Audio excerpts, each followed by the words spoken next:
لال قلعہ مغلیہ سلطنت کے سنہری دور کی یادگار ہے۔ اسے 17ویں صدی میں 5ویں مغل بادشاہ شاہ جہاں نے 1648 میں تعمیر کرایا تھا۔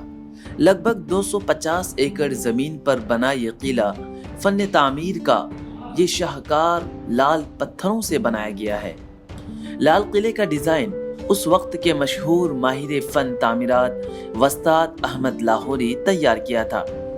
اسی قلعے کے دیوان خاص میں تخت طاووس واقع ہیں، جہاں بیٹھ کر مغل بادشاہ ہندوستان کے طول و عرض پر حکومت کرتے تھے۔ حکومت کا یہ سلسلہ 1857 کی جنگ آزادی تک جاری رہا۔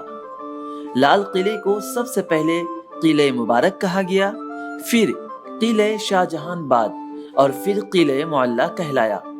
لال قلعے کے اندر کئی عمارتیں ہیں: رنگ محل، خاص محل، حمام خانہ، موتی مسجد، سنہری مسجد، دیوان عام، دیوان خاص، حیات بخش باغ، نوبت خانہ وغیرہ۔ قلعے کے 2 دروازے ہیں، جن میں سے ایک دلی دروازہ جبکہ دوسرا لاہوری دروازہ کہلاتا ہے۔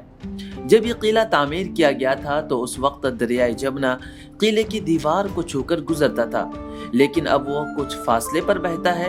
ہر سال یوم آزادی کے موقع پر وزیر اعظم اسی لال قلعے کی فصیل سے پرچم کشائی کرتے ہیں۔